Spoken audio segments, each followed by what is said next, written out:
Hi hello నమస్తే welcome to my YouTube channel drama of life. చుట్టూ గాఢమైన నిశ్శబ్దం. కిషన్ గారికి ఏం చెయ్యాలో అర్థం కావడం లేదు. బహుశా సృష్టికర్త తన మీద వ్యతిరేకంగా ఉన్నట్లు అనిపించింది. హాస్పిటల్ వార్డులో తన భార్య మృతదేహం పడి ఉండగా తెల్లటి చీరలో అతనికి ఎదురుగా తన విధవ కూతురు నిలబడి ఉంది. ఒక్క క్షణంలో తన ప్రపంచమంతా నాశనమైపోయింది. అతను తన కూతురికి చాలా ఆశలతో వివాహం చేశాడు. కానీ అతనికేం తెలుసు? అతను చేస్తున్నది తన కూతురు వివాహం కాదు, తన జీవితాన్ని నాశనం చేయబోతున్నాడని. ఏదో తన కళ్ళ ముందు అన్నీ అలా జరిగిపోతున్నాయి, సినిమాలో జరిగినట్లుగా. వివాహమైన చాలా సంవత్సరాల వరకు కిషన్ గారికి పిల్లలు పుట్టలేదు. ఎన్నో ప్రార్థనలు చేస్తే దేవుడు వారిని దీవించారు. వారి ఇంట్లో ఒక ఆడపిల్ల జన్మించింది. ఆ పాప చాలా అందంగా ఉండేది. తను పుట్టిన తర్వాత వారి వ్యాపారం బాగా పెరిగింది. చాలా బాగా అభివృద్ధి చెందుతూ చుట్టూ సంపదల విలువలు పెరిగిపోయాయి. లక్ష్మీదేవి ఆశీర్వాదం స్వీకరించి వాళ్ళు తమ బిడ్డకు ప్రకృతి అని పేరు పెట్టారు. భార్యాభర్తలిద్దరూ తమ కూతుర్ని కాలు కింద పెట్టకుండగా పెంచారు. ఆమెకు జీవితంలో ప్రతి ఆనందాన్నిచ్చారు. ఆమెకు పెళ్లి చేయాలనుకున్న సమయంలో ఒక మంచి కుటుంబం నుంచి అందమైన గుణవంతుడైన మంచి ప్రవర్తనతో ఉన్న అబ్బాయితో వివాహం జరిగింది. అబ్బాయి వాళ్ళది ఈ నగరంలోనే అత్యంత ధనికులైన కుటుంబం. అటువంటి ధనికులైన కుటుంబం వ్యక్తులు ముందుకు వచ్చి తన కూతుర్ని వివాహం చేసుకుంటామని అడిగారు. దీంతో కిషన్ గారికి ఇంత పెద్ద కుటుంబం వారు స్వతహాగా వచ్చి తన కూతుర్ని పెళ్లి చేసుకుంటామని అడుగుతున్నారని అతని మనసులో ఒక్కసారిగా సందేహం మొదలయ్యింది. కానీ అబ్బాయి వాళ్ళు, మా బంధువులు మీ కూతురు గురించి చాలా గొప్పగా చెప్పారు, కాబట్టి మేము మా ఒక్కగానొక్క కొడుకు కోసం మీ కూతురితో వివాహం జరిపించమని అడగడానికి వచ్చాము. మంచి మర్యాదకరమైన అమ్మాయి కోసం మేము వెతుకుతున్నాము.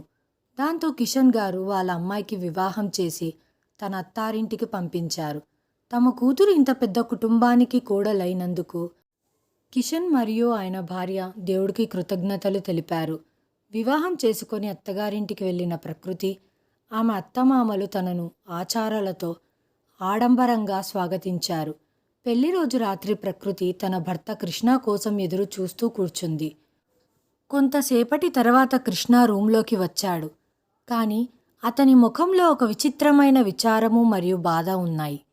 ప్రకృతి ఏమీ అడగకముందే పెళ్ళైన రాత్రి తన భార్యకు ఇలాంటి బహుమతినిచ్చిన భర్తను బహుశా ఈ ప్రపంచంలో నేనే అయి ఉంటాను అని చెప్పాడు. ప్రకృతికి ఏమీ అర్థం కాలేదు.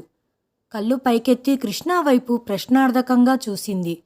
కృష్ణ ప్రకృతితో, నేను నిన్ను మోసం చేయాలని అనుకోలేదు.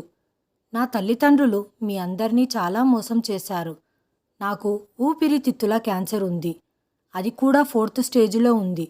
ఇంతకుముందు ఈ వ్యాధిని ఏ డాక్టరు తగ్గించలేకపోయారు. ఈ వ్యాధి గురించి నాకు తెలిసే సమయానికి చాలా ఆలస్యమయ్యింది. ఇప్పుడు నేను మా తల్లిదండ్రులకు ఒక్కగానొక్క కొడుకును కాబట్టి నేను వంశాన్ని కొనసాగించాలని వాళ్ళందరూ ఈ నాటకం ఆడారు. వాళ్ళందరి కోరిక ఏమంటే, ఈ 3-4 నెలలలో ఒకవేళ నువ్వు గర్భవతివైతే ఆ అబ్బాయి కారణంగా మా వంశం అభివృద్ధి చెందుతుంది. ఇదంతా చెప్పి కృష్ణ వెక్కి వెక్కి ఏడవడం ప్రారంభించాడు. ప్రకృతి నోరు మెదపలేదు. నిజంగానే పెళ్ళైన తొలి రాత్రి ఏ భర్త తన భార్యకు తన చావు గురించి చెప్పడు. కానీ ఇప్పుడు ఏం చేయగలం? పెళ్ళైతే జరిగింది, ఎవరికి తెలుసు, బహుశా కృష్ణ బాగుపడతాడేమో. ప్రకృతి ఏమీ మాట్లాడలేకపోతుంది. తనకి ఏం అంతు పట్టడం లేదు. ఏం చెప్పను? 2-3 రోజుల తర్వాత ప్రకృతి వాళ్ళ తండ్రి వచ్చి ఇంట్లో చిన్న వేడుక కోసం తనను ఇంటికి తీసుకొని వెళ్లారు. ప్రకృతి తన తండ్రితో వెళ్ళింది, కానీ మరుసటి రోజు తిరిగి అత్తగారింటికి వెళ్ళడానికి తాను ఇష్టపడలేదు. కృష్ణ తల్లిదండ్రులకు నిజం తెలిసి ఇలా ఎందుకు చేశారని ప్రశ్నించడానికి ప్రయత్నించినప్పటికీ అప్పటికే కృష్ణ ఆరోగ్యం బాగా క్షీణించింది. మరియు పెళ్ళైన 4 నెలలకే అతను ఈ లోకాన్ని విడిచిపెట్టి వెళ్ళిపోయాడు. ప్రకృతి తల్లి కాలేకపోయింది, కానీ కృష్ణ యొక్క వితంతువు అయ్యింది. కృష్ణ మరణానంతరం ప్రకృతి అత్తమామలు ఆమెను పూర్తి ఆస్తికి హక్కుదారుని చేయగలిగేవారు. ఒకవేళ ఈలోగా ప్రకృతి తల్లి అయి ఉంటే ఆ పిల్లవాడికి ఆ ప్రాపర్టీ అంతా దక్కేది. కానీ ఒక పరాయి అమ్మాయిని తమ ఆస్తికి హక్కుదారురాల్ని చేయాలనుకోలేదు. అందుకే వారు ప్రకృతిని దౌర్భాగ్యురాలుగా అభివర్ణించి ఆమెను ఇంటి నుంచి గెంటేశారు. అలా వారి మొత్తం ప్రాపర్టీ డబ్బుని వాళ్ళ కూతురు కొడుకుల పేర్ల మీద బదిలీ చేశారు. తద్వారా ప్రకృతి ఆమె కుటుంబ సభ్యులు తన భర్త యొక్క ఆస్తిని న్యాయపరమైన మార్గాల ద్వారా కూడా సంపాదించలేరు. ప్రకృతి తల్లిదండ్రులకు నిజం మొత్తం తెలిసేసరికి కాళ్ళ కింద నేల జారినట్లుగా అనిపించింది. అల్లుడి మరణ వార్త వినగానే ప్రకృతి వాళ్ళ అమ్మగారికి గుండె నొప్పి వచ్చింది. గుండెపోటుకు గురైన ఆమెను హాస్పిటల్లో చేర్పించారు. ఐసీయూలో ప్రాణాలతో కొట్టుమిట్టాడుతుంది. అనేక ప్రయత్నాలు చేసినప్పటికీ ఆవిడ మరణించింది. నేను నా జీవితాన్ని కోల్పోయాను అంటూ కిషన్ గారు ఆసుపత్రిలో నిలబడి ఒకసారి తన కూతురి వైపు, మరోసారి తన భార్య మృతదేహాన్ని చూస్తూ ఆయనకు అర్థం అవ్వటం లేదు ఏం చెయ్యాలా అని. అతని గుండె ఈ 2 షాకులు తట్టుకోలేకపోయింది. అతను అక్కడే కూర్చున్న చోటే గుండెపోటుకు గురయ్యాడు. చూస్తూ చూస్తూ ఆయన ప్రాణం వెళ్ళిపోయింది. సడన్గా జరిగిన ఈ సంఘటనలతో ప్రకృతికి ఏం చెయ్యాలో అర్థం కాలేదు. ఏ జన్మలో ఏ పాపం చేసుకున్నానో ఈ జన్మలో ఇంతగా అనుభవిస్తున్నాను. ఒక్క క్షణంలో నేను సర్వస్వం కోల్పోయాను. దూరపు బంధువులు, ఫ్రెండ్స్ సహాయంతో నా తల్లిదండ్రులకు అంత్యక్రియలు పూర్తి చేశాను. మెల్లగా అందరూ వెళ్ళిపోయారు. కిషన్ గారి ఆస్తిపై కన్ను ఉన్నవారు తప్ప అందరూ వెళ్ళిపోయారు. కిషన్ గారి మరణానంతరం రియల్ ఎస్టేట్ వ్యాపారం ప్రకృతి చూసుకోవాలనుకుంది. కానీ మార్కెట్లో పెట్టుబడి పెట్టిన డబ్బులంతా పోయాయి. వారి ఇల్లు, విశాలమైన తోట, ఆఫీస్ మాత్రమే మిగిలిపోయాయి. ప్రకృతి నెలల తరబడి దుఃఖంలో మునిగిపోయింది. క్రమంగా అన్ని డబ్బులు అయిపోయాయి. ఇప్పుడు ఇంటిని నడిపించడం చాలా కష్టంగా ఉంది. కాబట్టి తను ప్రైవేట్ స్కూల్లో ఒక టీచర్ ఉద్యోగం చేస్తూ ఉండేది. యాంత్రికంగా బ్రతికి ఉన్న శవంలాగా జీవిస్తుంది. ఇంతలో అకస్మాత్తుగా ఒకరోజు తన చిన్నమ్మ కొడుకు కేశవ తనని కలవడానికి వచ్చాడు. చిన్నప్పటి నుంచి ప్రకృతితో బాగా కలిసి ఉండేవాడు. అన్నా చెల్లెళ్ళ మధ్య చాలా ప్రేమ ఉండేది. తర్వాత ప్రకృతి కజిన్ బ్రదర్ చదువు పూర్తి చేసి విదేశాలకు వెళ్ళి అక్కడే స్థిరపడ్డాడు. చాలా ఏళ్ల తర్వాత వచ్చిన అతన్ని చూసి ఆశ్చర్యానికి గురైంది ప్రకృతి. కానీ తన పట్ల అతని ప్రేమ, ఆప్యాయతను చూసి ఇంత పెద్ద ప్రపంచంలో తన గురించి పట్టించుకునే వారు ఎవరైనా ఉన్నారా అంటే అది కేశవ. ప్రకృతిని సంతోషపెట్టి నవ్వించాలని కేశవ తన సాయశక్తులా ప్రయత్నించేవాడు. కానీ ఎన్ని రోజులని ఇలా ఉంటాడు? ఏదో ఒకరోజు వెనక్కి తిరిగి వెళ్లాల్సి ఉంటుంది. ఒకరోజు డిన్నర్ సమయంలో కేశవ ప్రకృతితో అన్నాడు, చూడు ప్రకృతి, ఇప్పుడు నీ కోసం పెద్దనాన్న పెద్దమ్మ లేరు. నువ్వు ఇంత పెద్ద ప్రపంచంలో ఒంటరిగా ఎలా జీవించగలవు? కాబట్టి మళ్ళీ నువ్వు పెళ్లి చేసుకోవాలని ఆలోచించు అన్నాడు. ఇది ఎప్పటికీ జరగదు కేశవ. ఇలా మోసపోయిన తర్వాత ప్రపంచంలోని ప్రతి బంధం పైన నాకు నమ్మకం పోయింది. నేను బ్రతికి ఉన్నంత వరకు ఒక్కదాన్నే ఉంటాను. ఉండటానికి ఇల్లు ఉంది. ఏదో ఒక పని చేసుకుంటూ ఉంటాను అని అంది. ఇలా ఎప్పటి వరకు? ఎన్ని రోజుల వరకు ఈ స్కూల్ టీచర్ ఉద్యోగం చేస్తావు? ఎప్పుడో ఒకప్పుడు నీకు ఆరోగ్యం బాగలేకపోతే ఏం చేస్తావు అని కేశవ అనగా, అప్పటికి చూసుకుందాంలే అంది ప్రకృతి. ఇప్పటికే చాలా లేట్ అయ్యింది. నువ్వు వెళ్ళి పడుకో అన్న ప్రకృతి మాటలతో కేశవ సైలెంట్ అయిపోయాడు. ప్రకృతి ఆలోచిస్తూ, కేశవ అనింది కరెక్టే. ఇంత పెద్ద ప్రపంచంలో ఒంటరిగా ఏం చేస్తాను? బయట ప్రపంచంలో అందరూ వాడుకోవాలని ఎదురు చూస్తూ ఉంటారు. ఎన్ని రోజులని అందరి నుంచి తప్పించుకుంటాను? ఈ ప్రపంచంలో నాకు ఎవ్వరూ లేరు అనుకున్నాను. ఇది చాలు. నా చిన్నమ్మ కొడుకు కేశవ ఉన్నాడు. ఈ అయోమయంలో ఆమె ఎప్పుడు నిద్రపోయిందో తెలియదు. మరుసటి రోజు కేశవ, నేను నిన్ను కలవడానికి వస్తున్నాను ప్రకృతి. నేను తిరిగి వెళ్ళాలి. కేశవ తిరిగి వెళ్ళాక కూడా నాకు రోజూ ఫోన్ చేసేవాడు. అలాగే తన భార్యతో, పిల్లలతో కూడా మాట్లాడించేవాడు. క్రమంగా ప్రకృతి మనసు మారిపోతూ వచ్చింది. తన భవిష్యత్తు గురించి ఆలోచిస్తూ ప్రకృతి ఒక నిర్ణయం తీసుకుంది. తన జీవితంలో చాలా ఒడిదుడుకుల తర్వాత ఎవరిని సులభంగా నమ్మాలని భావించలేదు. చాలా బాధలు మరియు బాధ్యతలు, ఒంటరితనం వల్ల డిప్రెషన్లోకి వెళ్ళిపోవడంతో మనసులో నెగిటివ్ ఫీలింగ్స్ ఎక్కువయ్యాయి. ఉదయం నిద్ర లేవగానే కేశవకి ఫోన్ చేసి తన ఇంట్లో అనాథాశ్రమాన్ని తెరవాలనుకుంటున్నాను అని చెప్పింది. దీనివల్ల అనాథ పిల్లలకు తల్లి ప్రేమ దొరుకుతుంది. అలాగే నాకు కూడా పిల్లలతో ఉండాలనే కోరిక తీరుతుంది. నీకేమైనా పిచ్చి పట్టిందా అని కేశవ అన్నాడు. అనాథాశ్రమం తెరవడం అంటే మామూలు విషయం కాదు. పిల్లల వసతి భోజనం ఏర్పాట్లు ఎలా చూస్తావు? చూడు ప్రకృతి, నిన్ను మా దగ్గరికి రమ్మని చెప్తూనే ఉన్నాము. అంతెందుకు, నేను మీ అన్నని. నువ్వు చిన్న వయసులోనే చాలా మోసపోయావని నాకు తెలుసు. కానీ నమ్మకం అనేది ఎక్కడో ఒక్క దగ్గరి నుంచి మొదలవ్వాలి అన్నాడు. అన్నా, ప్రాపర్టీ మొత్తం ప్రజలందరూ లాక్కున్నారు. కానీ మిగిలిన కొంచెం ప్రాపర్టీని అలాగే కాపాడి ఉంచాను. నేను వెళ్ళిపోయిన తర్వాత అది కూడా మిగలదు. మళ్ళీ నేను అక్కడ అమెరికన్ జీవన శైలి, వాళ్ళ భాషను గురించి నేనేమీ అర్థం చేసుకోలేను. అక్కడికి వెళ్ళి ఎవరితోనూ మాట్లాడడానికి కూడా నాకు ఇంగ్లీష్ రాదు అంటూ ప్రకృతి అయోమయం స్వరంతో చెప్పింది. ప్రకృతి, మీరు వస్తాను అని చెబితే నేను అన్ని ఏర్పాట్లు చేస్తాను అని కేశవ అన్నాడు.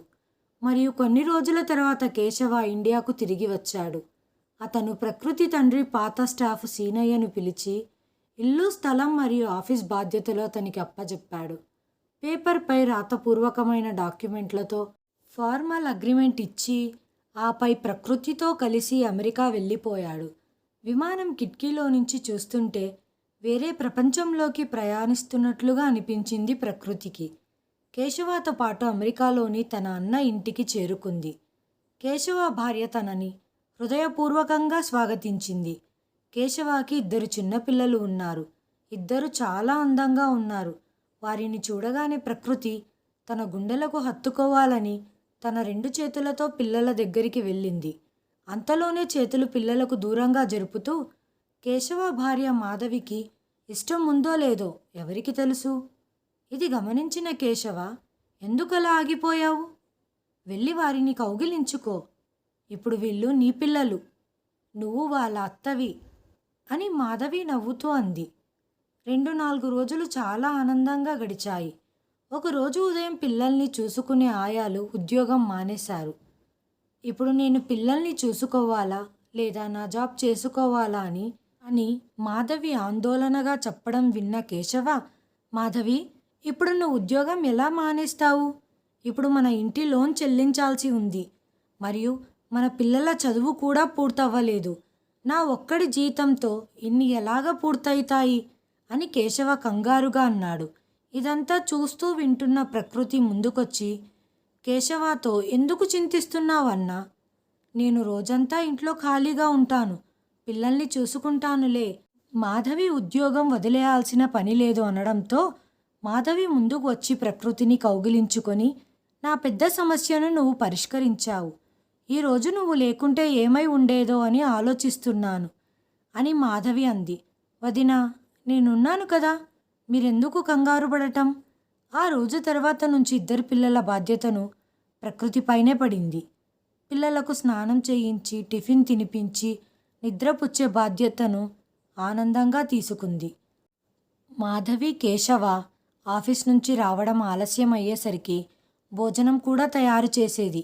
భోజనం తిన్న ఇద్దరు, ఎంత అద్భుతంగా వండావు, నిజంగా నీ చేతుల్లో మాయాజాలం ఉంది.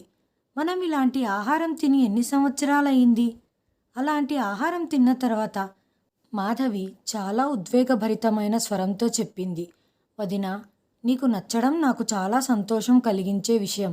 మీకు అభ్యంతరం లేకపోతే నేను రోజు భోజనం సిద్ధం చేస్తాను అని ప్రకృతి ఇలా అనడంతో మాకు లాటరీ తగిలినంత సంతోషం అయ్యింది. ఎందుకంటే రోజు మీ చేతుల నుంచి రుచికరమైన భోజనం నాకు లభించడం అదృష్టమని ఆనందంగా అన్నాడు. ఇలా 1 సంవత్సరం మొత్తం గడిచిపోయింది. ప్రకృతి చాలా సమర్థవంతంగా ఇంటి బాధ్యతలను నిర్వహించేది. ఆమె కూడా సంతోషంగా ఉంది. కనీసం తన జీవితం ఎవరికైనా ఉపయోగపడుతుందని, ఇక్కడ అందరూ సంతోషంగా ఉన్నారని, అందరూ తనని ప్రేమిస్తున్నారని కూడా సంతోషించింది. మరి కొద్ది రోజుల్లో ప్రకృతి తండ్రి వర్ధంతి వస్తుంది. ఇక్కడ పూజారి దొరికితే తన తండ్రికి శ్రాద్ధం పెట్టించి పూజలు చేయిస్తానని కేశవతో చెప్పింది. ప్రకృతి, ఇప్పుడిక్కడ భారతీయ పూజారి ఎవ్వరూ దొరకడం లేదు. మరి వేరే చోట ఏమైనా చేస్తారేమో, మాకు తెలియదు. అరే, ఎవరినైనా స్మరించుకోవడం మనసులో అయిపోతుంది. అలా మనసులో స్మరించుకొని నమస్కరించుకో. లేకపోతే పూల తోటలో నుంచి పూల గుత్తిని తయారు చేసి నివాళులర్పించండి మీ తండ్రికి. ఇప్పుడు ఆఫీస్కు లేట్ అవుతుంది కాబట్టి ఆఫీస్కు వెళ్తున్నాం. ఇల్లు పిల్లల్ని చూసుకో. ఈ మాట చెప్పి కేశవ, మాధవి వెళ్ళిపోయారు. ఆ రోజు మొదటిసారిగా ప్రకృతికి చాలా బాధగా అనిపించింది. కానీ ఆ తర్వాత తన మనసుకు సర్ది చెప్పుకుంది. బహుశా మాధవి చెప్పింది నిజమేమో. ఇప్పుడు నాకు పూజారి ఎక్కడ దొరుకుతాడు అని తనలో తాను వివరించుకుంది. కేశవ వాళ్ళు రాత్రి ఇంటికి చాలా ఆలస్యంగా వచ్చారు. వాళ్ళు ఇంటికి వచ్చేసరికి ఆ సమయానికి ఇద్దరు పిల్లలు నిద్రపోతున్నారు. కేశవ రాగానే ప్రకృతితో, మేము భోజనం బయట చేసి వచ్చాము, నువ్వు కూడా తిని పడుకో అన్నాడు. ప్రకృతి ఏమీ మాట్లాడలేదు. ఈరోజు తినాలనిపించలేదు అని కిచెన్లోకి వెళ్ళి సామాన్లు సర్దుకొని తన మంచం మీద పడుకుంది. అప్పటికే అర్ధరాత్రి అయ్యింది, కానీ నిద్ర పట్టలేదు. తండ్రి వర్ధంతి రోజు కారణంగా ఆమె తన తండ్రిని చాలా మిస్ అవుతుంది. ఎంతకు నిద్ర పట్టకపోవడంతో విసుగు చెంది, బహుశా బాల్కనీలో కూర్చుంటే అన్నా కొంచెం బెటర్గా ఉంటుందని తన రూమ్లో నుంచి బాల్కనీ వైపు వెళ్తుంది. ఇష్టం లేకపోయినా ఆమె అడుగులు కేశవ రూమ్ వైపు పడ్డాయి. అప్పుడే మాధవి నవ్వుతూ, నువ్వు నిజంగా అద్భుతాలు చేశావు కేశవ. ప్రకృతిని ఇంత తేలిగ్గా మోసం చేసి ఇక్కడకు తీసుకొని వచ్చావు. జీవితాంతం ఉచితంగా ఒక పని మనిషిని తెచ్చుకున్నాము. పిల్లల కోసం మాయాను తీసుకొని వచ్చాము. మరియు ప్రకృతి రావడంతో మనకు తోటమాలి అవసరం కూడా లేదు. ఆమె తోటను స్వయంగా చూసుకుంటుంది. నిదానంగా మాట్లాడు. ఒకవేళ ప్రకృతి వింటే తనకు డబ్బులు చెల్లించాల్సి ఉంటుంది. లేకపోతే రచ్చరచ్చ చేస్తుంది అనింది. అరే, రచ్చ చేసి ఏం చేస్తుంది? తన వీసా పాస్పోర్ట్స్ అన్నీ ఇక్కడే మన దగ్గరే ఉన్నాయి అన్నాడు కేశవ. అలాగే ఆమెకి ఇక్కడున్న ప్రజలతో పరిచయం కూడా లేదు. ఎవ్వరికీ ఏమీ తెలియదు. ఇప్పుడు ఇండియాలోని ప్రకృతి ఆస్తి మన పేరు మీద బదిలీ చేసుకోవాలి. ఇది జరుగుతుంది. కాస్త ఓపిక పట్టండి. అన్ని పత్రాలపై నామినీగా నా పేర్లను పెట్టాను. రేపు తనకేదైనా జరిగితే ఆస్తికంతా నేనే యజమానిని అవుతాను. ఆస్తిని కాజేయాలంటే చాలా కష్టపడాలి. ఇప్పుడు పడుకో, నాకు నిద్ర వస్తుంది అన్నాడు కేశవ. వాళ్ళ మాటలు వింటున్న ప్రకృతికి స్పృహ కోల్పోయినట్లుగా అనిపించింది. వీళ్ళిద్దరి ప్లాన్ విని ఆస్తి మీద దురాశతో ఈ ఇద్దరు ఇంత దిగజారి ప్రవర్తిస్తారని తను ఊహించలేకపోయింది. శరీరం అంతా మొద్దుబారిపోయింది. వచ్చి మంచం మీద కూర్చుంది. నిజానికి కేశవ దగ్గర పాస్పోర్ట్, వీసా రెండూ ఉన్నాయి. ఇప్పుడు నేను జీవితాంతం ఈ ఇంట్లో బందీగా ఉండి ఈ ఇంటి పని మనిషిలాగా బతకాలా అని వెక్కి వెక్కి ఏడ్చింది. కానీ వద్దు, అంత తేలిగ్గా ధైర్యం కోల్పోవద్దు అని అనుకుంది. ఆమె ఇక్కడి నుండి తన దేశానికి తిరిగి పోవాలి. కానీ వారిద్దరి నుంచి ఆమె వీసా, పాస్పోర్ట్ తీసుకోవడం అంత తేలికైన విషయం కాదు. కనీసం టికెట్కి కూడా డబ్బులు లేవు. ఇప్పుడు ఏం చేయగలను? కానీ ఏదో ఒకటి చేసి తీరాలి. అన్నిటికన్నా ముందుగా వీళ్ళిద్దరికీ నా మీద అనుమానం రాకుండా ఉండటానికి ముందులాగా నేను మామూలుగా ప్రవర్తించాలి. కాబట్టి ఎట్టి పరిస్థితుల్లోనూ నన్ను నేను జాగ్రత్తగా కాపాడుకోవాలి అని రాత్రంతా ఈ సందిగ్ధంలో ఉండిపోయింది. ప్రతిరోజులాగే ఆమె ఉదయం లేచి అందరికీ టీ మరియు టిఫిన్ చేసి పిల్లలకు స్నానం చేయించి రెడీ చేసి స్కూల్కి పంపింది. బ్రేక్ఫాస్ట్ టేబుల్ దగ్గర ప్రకృతి కేశవతో అంది, నాకు ఇంగ్లీష్ అంతగా రాదు అని నీకు తెలుసు. కాబట్టి పిల్లల చదువు నాకు కాస్త కష్టంగా మారుతున్నాయని ఆలోచిస్తున్నాను. నేను కూడా కొంచెం ఇంగ్లీష్ చదవగలిగితే అప్పుడు పిల్లలకు చదువు సులువుగా చెప్పవచ్చు. అలాగే బయటి పనులు కూడా చేస్తాను. రోజు నువ్వు, మాధవి చాలా ఇబ్బంది పడుతున్నారు. కాబట్టి నేను బయట పని చేస్తాను. అప్పుడు మీ ఇద్దరికీ కూడా ఉపశమనం కలుగుతుంది.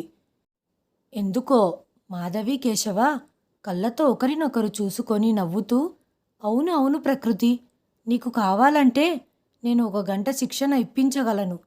మనం వెళ్ళి కోచింగ్ సెంటర్లో అడ్మిషన్ తీసుకుందాం. ఇప్పుడు ఇంటి పనికి మరియు బయట పనికి సెలవు దొరుకుతుందేమో అని ఇద్దరు అనుకుంటూ ఉండవచ్చు. ఇప్పుడు ప్రకృతికి కోచింగ్ ఇప్పించడానికి ఒప్పుకున్నారు. ఆమె తన ప్రణాళిక యొక్క 2వ దశ కోసం సిద్ధం చేయడం ప్రారంభించింది. ప్రకృతి జీవిత వేదికపై చాలా నైపుణ్యంతో నటించింది. అమాయకమైన అమ్మాయి ఏం చేస్తుంది? అడుగు అడుగున మోసపోతూనే ఉంది. తను నమ్మిన వారు మోసం చేస్తూనే ఉన్నారు. అలాంటప్పుడు ఈ అమ్మాయి ఎంతకాలమని అలా అమాయకంగా ఉంటుంది? ఆమె హృదయం దుఃఖం మరియు నిస్సహాయంతో ఉన్నా కానీ ఆమె పెదవులపై చిరునవ్వు ఉంటుంది. ప్రకృతి అడ్మిషన్ తీసుకున్న కోచింగ్ సెంటర్లో చాలా విదేశాల భాషలు అక్కడ నేర్పిస్తారు. అక్కడ చాలామందికి ఒకరి భాష మరొకరికి తెలియదు. కానీ వారందరూ ఒకరితో ఒకరు కలిసిపోయి క్రమంగా హావభావాలతో దగ్గరవుతున్నారు. మరికొందరు వారి వారి భాషలతో మాట్లాడడం మొదలుపెట్టారు. తనతో పాటు చదువుతున్న అబ్బాయి జోసెఫ్ క్రమంగా ప్రకృతికి స్నేహితుడుగా మారాడు. ప్రకృతి ముఖంలో దుఃఖపు మబ్బులు కమ్ముకున్నాయని తెలుసుకోవడానికి తనని బుజ్జగించడానికి ప్రయత్నించాడు. కానీ ప్రకృతి అతనికి ఏమీ చెప్పలేకపోయింది. ఇంటి పని మరియు బయట పనులతో పూర్తిగా అలసిపోయింది. ఇంతకుముందు మాధవి చాలా ప్రేమగా రిక్వెస్ట్ చేసి పని అడిగేది. కానీ ఇప్పుడు ఆర్డర్లు వేయడం మొదలుపెట్టింది. ఈ పని ఎందుకు చెయ్యలేదు? స్నానం చేశావా? ఇప్పటి వరకు ఏం చేస్తున్నావు? ఈరోజు భోజనంలో ఇది ఎందుకు వండావు? ఈరోజు ఇంట్లో కిట్టి పార్టీ ఉంది. నా ఫ్రెండ్స్ వస్తున్నారు. సాయంత్రం పార్టీకి అన్నీ సిద్ధంగా ఉంచు అంది. పగలు నుండి రాత్రి వరకు రోబోలా పనిచేస్తుంది మరియు తిట్లు కూడా తింటూనే ఉంది. ఆ రాత్రి ప్రకృతికి బాగా జ్వరం వచ్చింది. శరీరమంతా నొప్పులుగా ఉన్నాయి. అందుకే పొద్దున్నే ఆమె త్వరగా లేవలేకపోయింది. దాంతో పిల్లలకు స్కూల్ బస్ మిస్ అయ్యింది. తన పరిస్థితిని చూడకుండగా మాధవి బాంబులాగా ఆమెపై విరుచుకపడింది. ప్రకృతి, ఇండియాలో నిన్ను అడగడానికి ఎవ్వరూ లేరు. నిన్ను ఇక్కడికి తీసుకువచ్చి మహారాణిలాగా చూసుకుంటున్నాము. అయినా కానీ ఇన్ని వేషాలు వేస్తున్నావు. నీ వల్లే పిల్లలకు బస్సు మిస్ అయ్యింది. అంతలో కేశవ వచ్చి విషయం కంట్రోల్ చేసి మాధవిని గది లోపలికి తీసుకెళ్లి వివరిస్తూ, నువ్వు ప్రకృతితో ఇలా ప్రవర్తిస్తాయే, ఎవరికి తెలుసు? ఆమె ఇంటి నుంచి పారిపోతుందేమో. మాధవి, ఒక్కసారి ప్రశాంతంగా ఆలోచించు. తను మన కోసం బంగారు గుడ్లు పెట్టే కోడి. కొంచెం సేపు నీ కోపాన్ని కంట్రోల్ చేసుకో అన్నాడు. ఇప్పుడు ప్రకృతికి ప్రతిదీ అర్థం చేసుకుంటుంది, ప్రతిదీ చూస్తుంది, వింటుంది. కానీ ఆమె పరిస్థితి ముందు నిస్సహాయంగా ఉండిపోయింది. మరుసటి రోజు ఆమె కోచింగ్ సెంటర్కి వెళ్ళినప్పుడు విచారంగా ఉన్న ముఖం చూసి జోసెఫ్ మళ్ళీ ఆమెను అడిగాడు, ఏమి విషయం అని. ప్రకృతి, మీరు నాతో ఎందుకు చెప్పరు? మీరేమైనా చెప్పగలిగితే బహుశా నేను మీకు సహాయం చేయగలుగుతానేమో. ప్రకృతి ఆ రోజు తనను తాను కంట్రోల్ చేసుకోలేక జోసెఫ్కు జరిగిందంతా చెప్పింది. ఈ విషయాలన్నీ విని జోసెఫ్ ఆశ్చర్యపోయాడు. ముందు మీరు వెళ్ళి పోలీస్ స్టేషన్లో కంప్లైంట్ ఇవ్వండి. పోలీస్ కంప్లైంటా? నేను ఇవ్వలేను. ఇప్పుడు ఇలాంటిదేమీ చేయలేను. ఎందుకంటే నా పాస్పోర్ట్ మరియు వీసా రెండు కేశవతోనే ఉన్నాయి. ముందు నేను ఆ రెండిటిని వాళ్ళిద్దరి నుంచి తీసుకోవాలి. దాని తర్వాత మీరు నాకు సహాయం చేయాలనుకుంటే మీరు నాకు ఒక జాబ్ చూపించండి.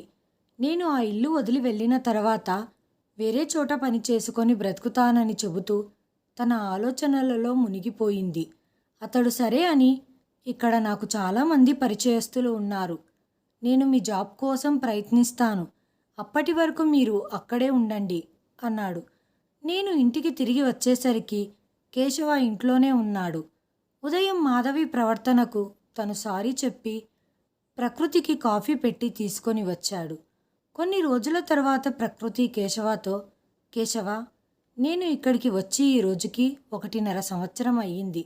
నీకు తెలుసా, నా వీసా 2 సంవత్సరాల వరకు మాత్రమే వ్యాలిడిటీ ఉంది. కాబట్టి నేను వీసా గడువు ముగిసేలోపు నేను దీన్ని ఇంకొన్ని సంవత్సరాలు పొడిగించాలనుకుంటున్నాను. ఎందుకంటే ఇప్పుడు నాకు కూడా ఇక్కడే ఉండాలనిపిస్తుంది. ఇండియాకు తిరిగి వెళ్ళాలని లేదు. ఇప్పుడు పిల్లలు లేకుండా నాకు అక్కడికి వెళ్ళాలని అనిపించట్లేదు. ఆశ్చర్యంగా ప్రకృతి వైపు చూశాడు కేశవ. అవును కేశవ, నేను చెప్పింది నిజమే కదా? ఎందుకంత ఆశ్చర్యపోతున్నావు? నువ్వు నా అన్నవి మరియు ఇది మా అమ్మగారిల్లు, అంటే నా పుట్టిల్లుతో సమానం. ఏంటి, నేను కరెక్ట్గా చెప్పానా? అవును అవును, నువ్వు కరెక్ట్గా చెప్పావు. రేపే అప్లై చేస్తాను. నువ్వు కూడా వెంట రావాల్సి ఉంటుంది. ఎందుకంటే కొన్ని పేపర్ల మీద సంతకం పెట్టాలి అన్నాడు కేశవ. ప్రకృతి ఇండియాకు తిరిగి వెళ్తానని వేధిస్తుందేమో అని అనుకున్నాడు కేశవ. కానీ ఇక్కడ రివర్స్ జరిగింది. ఆమె వెళ్ళడానికి ఇష్టపడలేదు. ఒకందుకు ఇది మంచిదే అనుకున్నాడు. ప్రకృతి ఎదురు చూస్తూ ఉంది. తన వీసా రెన్యువల్ చేయబోతున్నట్లుగా అప్పటికే జోసెఫ్కి చెప్పింది. ఇంతలో జోసెఫ్ ఆమె కోసం ఉద్యోగం చూసి పెట్టాడు. కొంత తర్జన భర్జనల తర్వాత వీసా కాల పరిమితి 3 సంవత్సరాల వరకు పొడిగించారు. వీసా కార్యాలయం నుంచి తిరిగి వచ్చేటప్పుడు పాస్పోర్ట్ మరియు వీసా తన వద్ద ఉంచుకోవడం ప్రారంభించాడు కేశవ. వెంటనే ప్రకృతి దానిని తిరిగి ఇవ్వమని కోరింది. అక్కడే అధికారుల ముందు కేశవ పాస్పోర్ట్ని ఇవ్వనని నిరాకరించలేడు. ఈ విధంగా ప్రకృతి తన పాస్పోర్ట్ మరియు వీసాను కేశవ నుంచి తీసుకొని, అన్నా, నాకు కోచింగ్ సెంటర్లో కొంత పని ఉంది, అక్కడ పని ముగించుకొని ఇంటికి తిరిగి వస్తాను అని కేశవకు చెప్పింది. కేశవకి ప్రకృతి ప్రవర్తన కాస్త వింతగా అనిపించినా పెద్దగా పట్టించుకోలేదు. ప్రకృతి జోసెఫ్తో కలిసి ఆఫీస్కు వెళ్ళింది. ఇంటర్వ్యూ అయ్యాక ఉద్యోగంలో చేరింది. జోసెఫ్ ప్రకృతి వర్క్ పర్మిట్ రెడీ చేసి తనకిచ్చాడు. నా పత్రాలన్నీ జిరాక్స్ చేసి దాని కాపీని జోసెఫ్ దగ్గర ఉంచాను. ఈరోజు ఇంటికి వచ్చేసరికి చాలా ఆలస్యం అయ్యింది. ఇంటికి చేరుకోగానే మాధవి, కేశవ ఇద్దరు తన కోసం ఆతృతగా ఎదురు చూస్తూ ఉండడం చూసింది. మాధవి తన వైపు తినేసేలా చూస్తూ, కోచింగ్ అయ్యాక రోజంతా ఎక్కడ ఉన్నావు అని అడిగింది. కోచింగ్ అయ్యాక ఇంటర్వ్యూకి వెళ్ళాను వదినా. నాకు ఈ ఉద్యోగం వచ్చిందని తెలిసి నువ్వు చాలా సంతోషపడతావు అని ప్రకృతి చాలా ప్రశాంతంగా చెప్పింది. కానీ ప్రకృతి, నీకు ఉద్యోగం చేయాల్సిన అవసరం ఏముంది? ఇక్కడ నీకేం తక్కువగా ఉంది అని కేశవ ఆందోళన చెందుతూ అడిగాడు. ఇది లోటుపాట్ల గురించి కాదు, ఆత్మాభిమానం గురించి. మీరు నా కోసం ఏవేవి చేశారో దానికి ధన్యవాదాలు చెప్పాలి. కానీ ప్రకృతి, నువ్వు జాబ్ని, ఇంటిని పిల్లలతో పాటు చక్కగా నిర్వహించగలవా అని మాధవి కంగారు పడి అడిగింది. లేదు లేదు, ఇప్పుడు నేను ముందులాగా ఏ పని చేయలేను. ఉద్యోగానికి వెళ్ళే ముందు, వచ్చిన తర్వాత నేను ఏదైనా చెయ్యగలిగిన చిన్న పని అయితే తప్పకుండా చేస్తాను. అయితే నువ్వు మా ఇంటిని ధర్మశాలగా భావించావా? ఇన్ని రోజులు నిన్ను మా ఇంట్లో ఉంచి గౌరవంగా చూసుకున్నాము. ఇప్పుడు ఆ ఉపకారం తీర్చుకున్నావు. ఇంట్లో పిల్లల్ని చూసుకునే ఆయలేదు, వంట చేయడానికి వంట మనిషి లేని సమయంలో నువ్వు జాబ్ చేయడం అవసరమా అని మాధవి సహనం కోల్పోయి ప్రకృతి మీద గట్టిగా అరిచింది. దాంతో ప్రకృతి, ఇది నా తప్పు కాదు. దయచేసి ఒకసారి మీ మనసులోకి చూసుకోండి. మీ స్వార్థం కోసమే నన్ను నా దేశం నుండి ఇక్కడికి పిలిపించారు. నీ ఇంటి నుండి పని వాళ్ళందరినీ తొలగించారు. ఈ వ్యక్తులందరి పనిని నా నుండి చేపించారు. అయినప్పటికీ మీరు సంతృప్తి చెందలేదు. నా ప్రాపర్టీ పైన కూడా కన్ను వేశారు. నా పరిస్థితి ఏమవుతుందో అని ఒక్కసారి కూడా ఆలోచించలేదు. మీ స్వార్థం మాత్రమే చూసుకున్నారు. బంధువులు ఇలా ఉంటే నేను అనాథగా ఉండడమే మంచిది. లోకంలోని ప్రజలు మీ చర్యల గురించి తెలుసుకుంటే అప్పుడు ప్రజలు బంధాలపైన నమ్మకాన్ని కోల్పోతారు. ప్రతి సోదరుడిపైన నమ్మకం కోల్పోతుంది అంటూ ప్రకృతి కోపంగా నవ్వడం మొదలుపెట్టింది. కేశవ, నువ్వు ముందు దాని నుంచి పాస్పోర్ట్ వీసా చెక్ చేసి తీసేసుకో, అప్పుడు చూద్దాం ఇది ఎక్కడికి వెళ్తుందో అని మాధవి కోపంగా అంది. ఏమీ ఉపయోగం లేదు వదినా, నేను నా పత్రాలన్నీ భద్రంగా ఉంచాను. ఒక్కొక్క కాపీని నేను నా స్నేహితులకిచ్చాను అంది ప్రకృతి నిశ్చలమైన స్వరముతో. ఇప్పుడు మా ఇంట్లో నుంచి వెళ్ళు అంటూ మాధవి ప్రకృతి బ్యాగు తీసుకొని బయటపడేసి తనని ఇంటి నుంచి బయటికి గెంటేసి తలుపులు వేసేసింది. ఇటువంటి స్వార్థపు ముఖాలని చూసిన తర్వాత ప్రకృతి హృదయం దుఃఖంతో నిండిపోయింది. ఇంటి బయట కూర్చొని చాలాసేపు ఏడ్చింది. ఈ నాటకమంతా దూరంగా ఉంటూ చూస్తున్నాడు కేశవ. కొంతసేపటికి కాస్త తేలికగా అనిపించి జోసెఫ్కి ఫోన్ చేసి కొన్ని రోజులు ఎక్కడైనా ఉండేందుకు ఏర్పాటు చేయమని అడిగింది. కొన్ని రోజులు గెస్ట్ హౌస్లో ఉండిపోయింది. ఆ తర్వాత జోసెఫ్ ఆమెకు బస చేయడానికి ఒక గది ఏర్పాటు చేశాడు. జోసెఫ్ కొన్ని నెలల పాటు ప్రకృతికు చాలా సహాయం చేశాడు. తర్వాత ప్రకృతి పూర్తిగా సెటిల్ అయిపోయింది. ఈ జాబ్ తర్వాత పార్ట్ టైం జాబ్ కూడా చేసేది. అలా వచ్చిన డబ్బులు దాచుకునేది. ఎందుకంటే ఇండియాకు తిరిగి వచ్చాక అక్కడ ఏదో ఒక పనికి ఉపయోగపడుతుందని చాలా డబ్బులు కూడబెట్టింది. ఈలోగా 3 సంవత్సరాలు ఎలా గడిచాయో తెలియదు. ప్రకృతి తన దేశానికి తిరిగి రావడానికి సిద్ధమవుతుంది. ఆపడానికి ప్రయత్నిస్తున్నాడు జోసెఫ్. ఈరోజు నేను మీకు ఒక విషయం చెప్పాలనుకుంటున్నాను. చాలా కాలం క్రితం నేను మీకు ఈ విషయం చెప్పాలనుకున్నాను. నేను నిన్ను ప్రేమించడం ప్రారంభించాను. నా జీవిత భాగస్వామి గురించి నా మనసులో ఉన్న ఊహలాగే నువ్వు ఉన్నావు.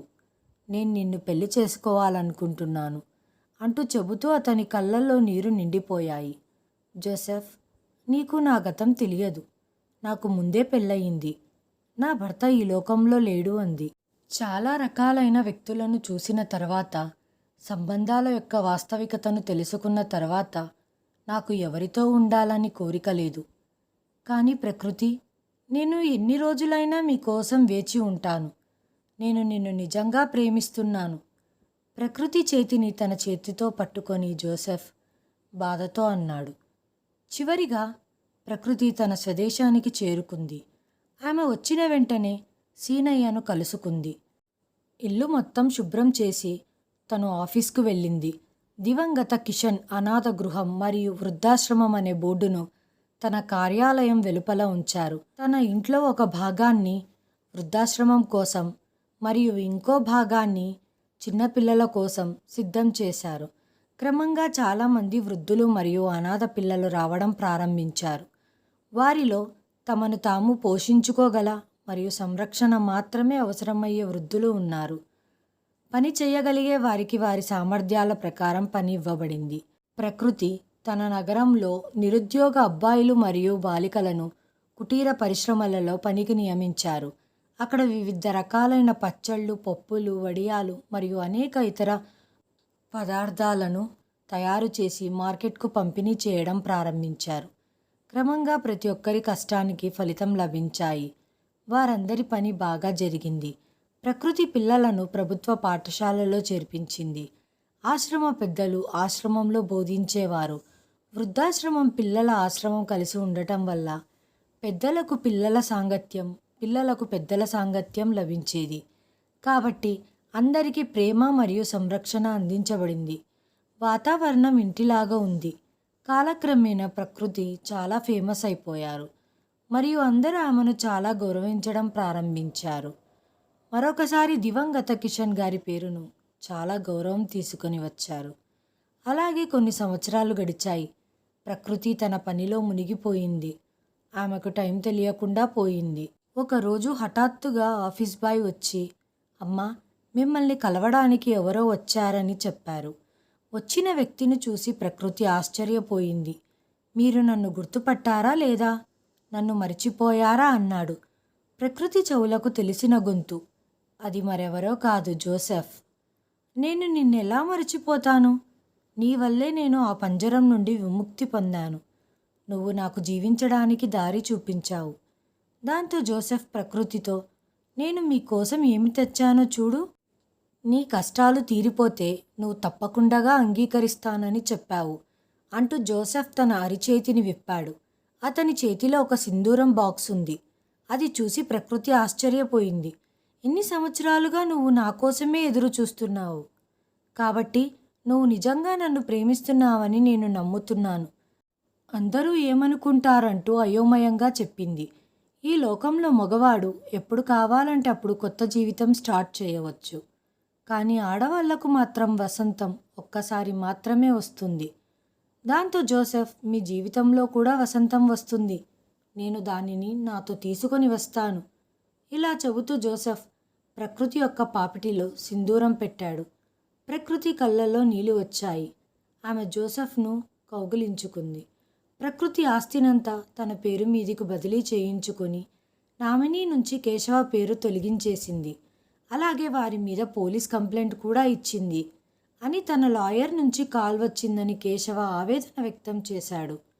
మీరు తన ఆస్తిని మోసపూరితంగా లాక్కోవడానికి ప్రయత్నించారని ఫిర్యాదు కూడా నమోదయ్యింది. మీరిక్కడికి వస్తే మిమ్మల్ని అరెస్టు చేయవచ్చు.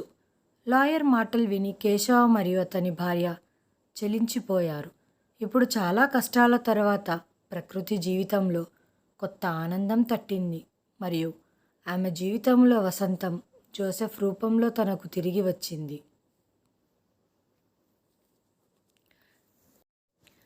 ఈ వీడియోను చివరి వరకు చూసినందుకు ధన్యవాదాలు. ప్లీజ్ సబ్స్క్రైబ్ చేయండి, లైక్ చేయండి, షేర్ చేయండి, కామెంట్ చేయండి. Thanks for watching.